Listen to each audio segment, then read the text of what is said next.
tidak mau berkatakan mengenai berapakah kematian, apakah bentuk serangan pada kali ini. Bukan bermaksud kejadian ini hanya salah satu daripada siri peperangan yang telah berlanjutan sejak sekian lama. Dalam setiap serangan, seorang yang mati terbunuh sudah dianggap terlalu ramai dan tidak patut. Namun, kita perlu dari semasa ke semasa berfikir dan bertindak. Apakah sebenarnya yang sedang terjadi ini dan apakah yang patut kita lakukan untuk mengubahnya? Kita diajar oleh Nabi SAW bahawa melihat kemungkaran menuntut kita untuk melakukan sesuatu, dan melakukan sesuatu itu diungkap dengan kalimah falyughayyirhu, hendaklah dia mengubahnya, yang bermaksud tindakan yang kita lakukan bukan semata-mata menentang, menyuarakan kemarahan, tetapi perlu mempunyai unsur yang boleh mengubah apa yang terjadi itu daripada mungkar kepada makruf, daripada yang buruk kepada yang baik, daripada yang mudarat kepada yang bermanfaat. Kerana itu penting bagi kita untuk mempertimbangkan sekurang-kurangnya dua dimensi dalam situasi ini. Yang pertama, kita meninjau persoalan berkaitan dengan mangsa, dan yang keduanya untuk terus meneroka tentang punca. Dua asas ini adalah bekalan untuk kita bergerak menuju dan mencari penyelesaian. Sudah tentu sebagai seorang Muslim, bagi diri saya, ada kalanya saya meninjau keadaan yang berlaku di Palestin dari perspektif krisis antarabangsa dan isu semasa. Ada masanya saya akan menjenguk kembali asas kepercayaan dan iman saya terhadap keadaan ini seperti yang ada di dalam petunjuk Al-Quran dan Sunnah Nabi SAW. Oleh kerana saya tidak berada di tanah air dan saya hidup sebagai minoriti Muslim dikelilingi oleh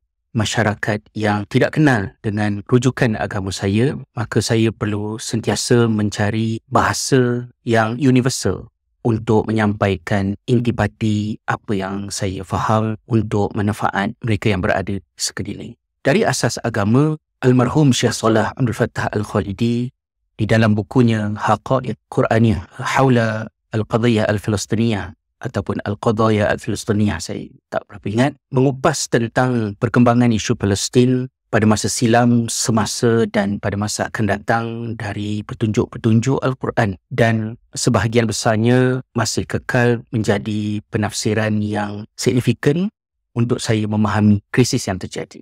Misalnya, selepas Allah Subhanahu Wa Taala menjelaskan tentang kemusnahan, kerosakan yang dilakukan oleh musuh-musuh Allah ini dalam siri yang pelbagai, namun ada dua pusingan terbesar dalam sejarahnya. Yang pertama adalah di zaman baginda sendiri sallallahu alaihi wasallam, dan yang keduanya adalah pada hari ini. Allah menyebut di dalam surah Al-Isra ayat yang ke-6, A'udzubillahi minasyaitonirrajim. Thumma radadna lakumul karrata 'alaihim wa amdadnakum bi amwalin wa banin wa ja'alnakum aktsara nafira. Dan kemudian kami kembalikan dalam pusingan yang berikutnya kekuasaan untuk kamu bagi mengalahkan mereka, dan kami panjangkan kepada kamu harta dan anak pinak sokongan dari jauh, dan kami jadikan kamu sebagai pasukan yang ramai. Kata kunci yang terdapat di dalam ayat ini adalah wa amdadnakum bi amwalin wa banin. Perkataan amdadnakum itu bermaksud dipanjangkan kepada kamu, dipanjangkan untuk kamu, seolah-olah apa yang diberikan kepada rejim yang jahat di bumi Palestin itu, sokongan itu datang dari jauh. Dan ini adalah merupakan satu perkara yang besar, penting untuk kita berikan perhatian. Seandainya kita menerima asas bahawa pusingan kedua kerosakan yang dilakukan oleh musuh-musuh Allah ini adalah merujuk kepada apa yang sedang berlaku di Palestin semenjak lebih kurang 100 tahun yang lalu, pada kali ini ciri khusus baginya ialah kekuatan rejim itu datang dari jauh. Ini boleh menjelaskan kepada kita mengapa isu Palestin bukan isu serantau, bukan masalah orang di kawasan tersebut sahaja, tetapi seperti yang telah disaksikan oleh sejarah manusia hampir sepanjang zaman, apa yang terjadi di Palestin adalah merupakan isu besar yang membabitkan seluruh dunia. Dan pada kali ini, kekuatan musuh Allah di bumi itu datang daripada luar negara-negara di sebelah quote-unquote barat, terutamanya Amerika Syarikat. Misalnya, laporan Fiscal Year Amerika Syarikat 2022 melaporkan Amerika Syarikat memberikan sumbangan ketenteraan kepada Israel berjumlah 13.1 juta dolar sehari sekurang-kurangnya, dan bantuan-bantuan standard yang diberikan dikata sebagai foreign aid kepada negara-negara luar yang biasa dilakukan oleh kuasa-kuasa besar ini, jumlah yang diberikan oleh Amerika Syarikat kepada penduduk Palestin pula hanya berjumlah sekitar 0.73 juta dolar sehari. Laporan yang terkini anda boleh baca di Congressional Research Service bertarikh 24 Mei 2023, The Palestinians Overview, Aid and US Policy Issues. Tak panjang, ada 3 muka surat saja. Ada 2 persoalan yang timbul bila kita tahu tentang perkara ini. Yang pertamanya ialah apa latar belakang sejarahnya yang menyebabkan Amerika begitu mengambil berat. Tidak mungkin, tak kiralah siapa sekalipun jadi presiden negara berkenaan, beliau itu mesti pro kepada rejim di bumi Palestin ini. Dan yang keduanya ialah mengapakah sebuah negara boleh membelanjakan sejumlah besar wang yang ada untuk membantu negara lain ketika rakyatnya ramai yang hidup dalam kemiskinan, sistem pendidikan bermasalah, perkhidmatan kesihatan menakutkan. Rakyat negara berkenaan tak mempersoalkankah apa motifnya cukai yang dibayar, kekayaan negara dibelanjakan untuk sebuah negara yang quote-unquote tidak ada apa-apa faedahnya kepada penduduk di negara itu. Inilah pentingnya untuk kita balik semula kepada sejarah. Ia harus berbalik kepada era minyak ditemui di rantau negara-negara Arab ini sekitar tahun 1902 hingga sekitar 1940-an. Ia mempengaruhi dasar luar Amerika Syarikat dan seterusnya membawa kepada penubuhan negara haram Israel. 1920-an menyaksikan peningkatan minat Amerika Syarikat kepada negara-negara Arab ni kerana penemuan minyak Standard Oil of California, menemui minyak di Bahrain pada akhir 1930-an. Selain daripada itu, ada 2 lagi syarikat minyak Amerika iaitu Standard Oil of California dan Texaco yang memenangi konsesi minyak Arab Saudi pada tahun 1930-an. Selepas World War II, kawasan Teluk menjadi fokus utama dasar luar Amerika Syarikat. Kita boleh lihat kenyataan yang dikeluarkan oleh Secretary of the State John Foster Dulles ketika krisis Lubnan tahun 1958. Beliau mengatakan bahawa the United States must regard Arab nationalism as a flood which is running strongly. We cannot successfully oppose it, but we could put sandbags around positions. We must protect first group being Israel and Lebanon, and the second being the oil positions around the Persian Gulf. Kita sedia maklum pada tahun 1922, Kongres Amerika telah meluluskan Deklarasi Balfour. Kemudian selepas Peperangan Dunia Kedua pada November 1947, United Nations General Assembly mengundi dengan suara majoriti untuk mengusulkan pembahagian Palestin kepada negara Arab dan Yahudi. Kedua-duanya bersatu di bawah kesatuan ekonomi dan Jerusalem pula ditakbir oleh United Nations. Arab mendapat 43% kawasan dan Yahudi memperolehi 57%.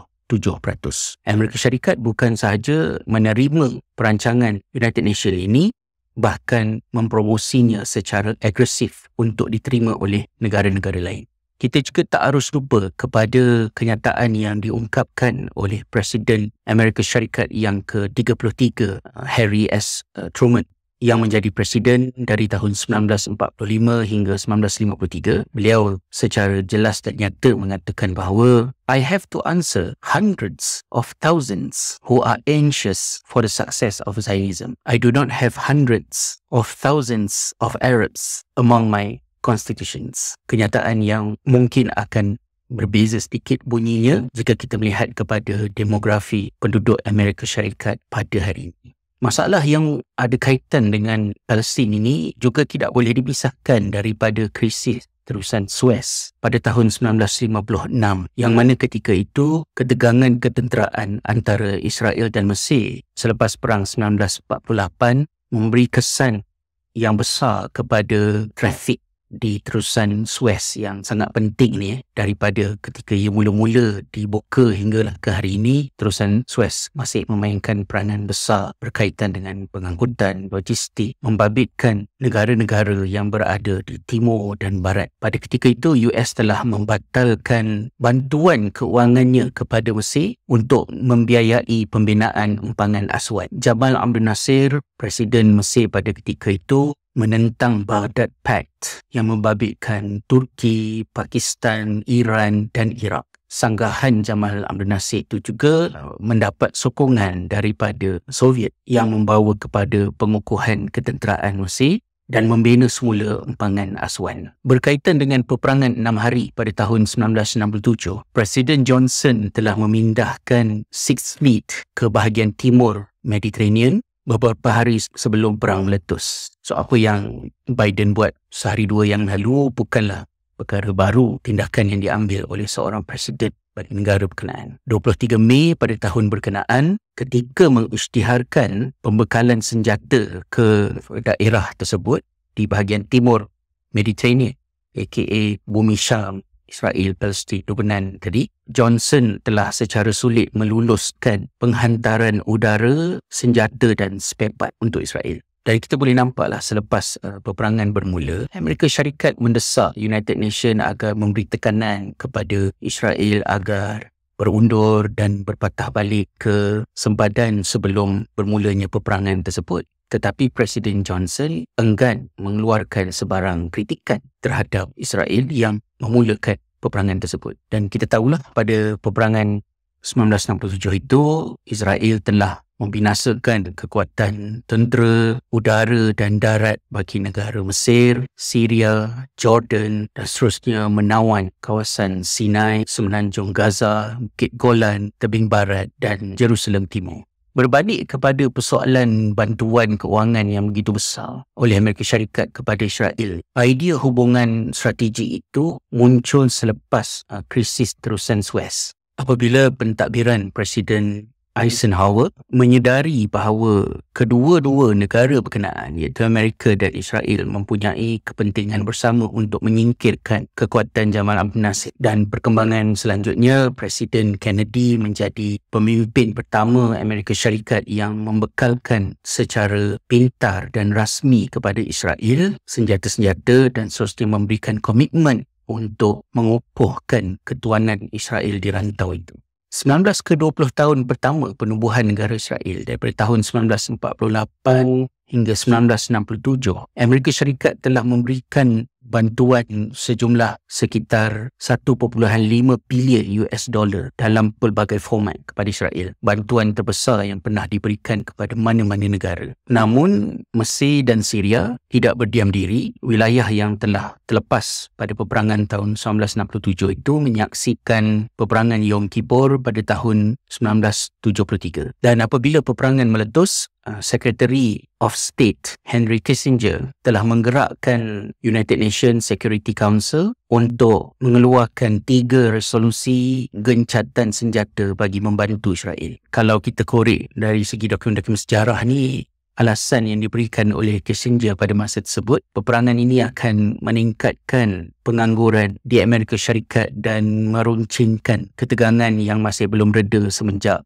peperangan 1967 yang lalu. So, apa yang berlaku di Israel dan apa yang US nak buat itu perlu dilakukan dengan melobi pendapat awam di Amerika Syarikat. Selepas 2 peperangan yang besar itu, terdapat usaha untuk menyelesaikan pertikaian antara Mesir dan Amerika Syarikat dengan menjual Palestin dan tuntutan-tuntutannya. Paradigma baru dalam polisi luar Amerika Syarikat ini membolehkan Israel mengekalkan penguasaannya ke atas tebing barat Jerusalem dan Bukit Golan. Ini juga memberi ruang kepada pemimpin negara Mesir untuk menyertai blok Amerika Syarikat bagi mendapatkan bantuan keuangan, bagi memajukan Mesir dan mendapatkan kawasan Sinai yang terlepas dalam peperangan 1967 sebelumnya. Dan ini adalah merupakan perkembangan yang membawa kepada Camp David. USA dan Soviet Union telah mengubah strategi mereka hasil kebijaksanaan Henry Kissinger. Mereka saling bekerjasama untuk menyelesaikan konflik, merangka plan yang komprehensif bagi menyelesaikan krisis Arab Israel ini. Dan kita tidak harus lupa bagaimana pada ketika itu Presiden Anwar Sadat telah melakukan lawatan mengejut ke Jerusalem pada 9 November 1977. Menachem Begin telah melakukan lawatan balas ke Kahirah pada bulan Disember. Presiden Carter daripada Amerika Syarikat juga campur tangan untuk memainkan peranan bagi mewujudkan diskusi antara Begin dan Sadat. Perjanjian Camp David, antara prinsip-prinsip penting yang diputuskan pada masa itu ialah Israel berundur daripada Sinai, kedaulatan Mesir dikembalikan kepada wilayah Sinai berkenaan, kapal laut Israel bebas melalui terusan Suez, Selat Tiran dan juga Teluk Aqabah, dan persetujuan dicapai untuk mewujudkan penempatan PBB di Sinai dan sempadan-sempadannya. Akan tetapi perjanjian ini menerima reaksi yang pelbagai daripada penduduk Palestin sendiri. Mereka menentang perjanjian Camp David. Liga Arab juga menentang dan menggantung keahlian Mesir serta memindahkan pejabatnya daripada Kahirah ke Tunis. Penghujung kepada kisah ini, Khalid Islambuli telah menembak mati Anwar Sadat pada tahun 1981. Panjang cerita ni. Kalau kita tengok kepada PLO dan Yasir Arafat, pentadbiran Reagan telah menutup pejabat PLO di Washington dan New York dengan menganggap PLO sebagai organisasi pengganas, dan ia disusuli dengan desakan Amerika Syarikat ke atas PLO untuk menerima resolusi PBB 242 dan 338 mengiktiraf kewujudan negara Israel dan hak keselamatannya serta bersetuju untuk menolak sebarang bentuk keganasan. Pentadbiran Bush juga memberikan sokongan sepenuhnya kepada pentadbiran Shamir pada Mei 1989 bagi mengadakan pilihan raya di kawasan yang dijajah bagi memilih delegasi Palestin ke meja rundingan. Kalau kita tinggalkan sekejap Mesir, peperangan Iran dan Iraq yang berlangsung sekitar sepanjang tahun 1980-an, 1980 hingga 1988. Laporan-laporan yang kita dapat retrospektif bila kita tengok balik dalam sejarah bagaimana Presiden Carter telah membantu Iraq melalui Arab Saudi untuk membuat laporan yang menggembar-gemborkan secara berlebih-lebihan tentang kelemahan ketenteraan Iran bagi menggalakkan Iraq untuk menyerang Iran. Ketika itu, Iraq dikeluarkan daripada senarai negara yang menyokong keganasan. Amerika Syarikat menyokong rejim yang memerintah Iraq dalam bentuk kewangan dan ketenteraan dengan alasan kemusnahan rejim Iraq akan berisiko meluaskan pengaruh Iran, mengancam keselamatan bekalan minyak, menggugat rejim yang pro kepada Amerika Syarikat dan menjejaskan keseimbangan hubungan di antara Arab dan Israel. Negara-negara Teluk dan Arab Saudi dinasihatkan oleh Amerika Syarikat agar menyokong Iraq. Dan tak tahulah dah berapa puluh tahun kita bercerita ni, 1990 penaklukan Iraq ke atas Kuwait tercetus. Saddam Hussein telah menakluk Kuwait pada 2 Ogos 1990 yang membuka laluan seterusnya untuk campur tangan Amerika Syarikat di rantau itu. Tidak keterlaluan kalau kita katakan Perang Teluk yang ini menandakan berakhirnya era Perang Dingin dan munculnya era baru yang disebut sebagai The New World Order. Saya pun tak tahu macam mana nak ringkaskan, tapi selepas daripada itu, sekatan politik dan ekonomi dikenakan ke atas Iraq atas kesalahannya menyerang Kuwait tadi. Nampak permainan-permainan dia, mula-mula sokong, kemudian dihukum. Iraq, Syria, Libya, Sudan disenaraikan sebagai negara-negara yang menyokong keganasan. Pada bulan Oktober 1991, PLO dan negara-negara Arab yang lain telah mengadakan rundingan secara langsung dengan rejim Zionis di Madrid, Spanyol. Persetujuan Oslo 1993 di Norway dan pengiktirafan PLO ke atas Israel menjurus kepada persetujuan penguasaan Israel ke atas 77% wilayah tanah Palestin. Perjanjian Oslo ini, kalau dalam pandangan Edward Said, merupakan pengakhiran kepada harapan untuk melihat Palestin kembali kepada apa yang sepatutnya. Beliau sangat marah dengan perjanjian Oslo ini dan merosakkan hubungan di antara beliau dengan PLO pada ketika itu sebagai seorang ahli akademik dan aktivis yang bersuara banyak bagi pihak Palestin di sebelah barat. Dan sokongan PLO ini membolehkan PLO diiktiraf oleh Israel sebagai wakil suara Palestin dan dikurniakan kuasa otonomi yang sebenarnya begitu terhad di semenanjung Gaza dan di tepi barat. Benda ni masih lagi berlarutan membawa kepada September 11 tahun 2001, masa saya belajar dekat UIA dulu. Kita kupas dengan panjang lebar tentang persoalan Clash of Civilization kan, yang dibawa oleh Samuel Huntington untuk memulakan kepada saya lah perjalanan meneroka bagaimana sejarawan, ahli-ahli akademik yang evil ni memainkan peranan mereka sebagai pakar dan memberi nasihat pintar untuk curate, mencorakkan polisi dasar, malah pandangan awam terhadap apa yang berlaku di Palestin. Sudah tentulah antara nama besar yang menyumbang kepada hal ini adalah Bernard Lewis. Dan bila kita sebut Bernard Lewis inilah, saya mungkin menamatkan perkongsian pada kali ini dengan menjelaskan tentang peranan yang dimainkan oleh orientalis pada mencorakkan cara kejadian-kejadian yang berlaku di Palestin dilaporkan oleh media bagi mempengaruhi pandangan ramai. Saya sebagai pelajar syariah yang berada di Jordan 8 tahun di era 1990-an, sudah tentu kita kenal dengan nama tokoh besar sama ada seperti Syekh Ahmad Yasin, malah anak muda seperti Marwan yang terbunuh, pelajar universiti. Kita tahu kisah dia itu. Namun di peringkat yang seterusnya, apabila saya melanjutkan pembelajaran untuk memahami isu Palestin dari perspektif yang lebih universal di luar daripada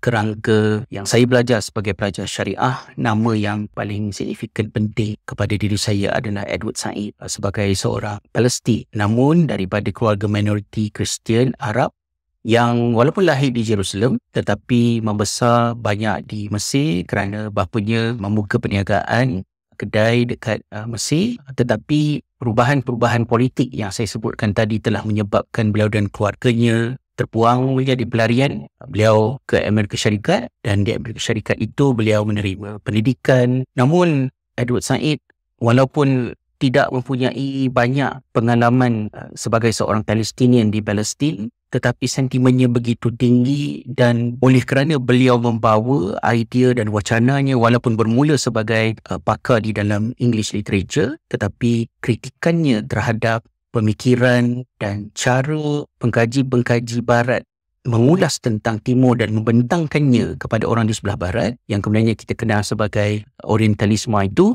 menjadikan beliau sentiasa terasing dan dikecam sebagai Professor of Terror, lebih kurang macam itulah.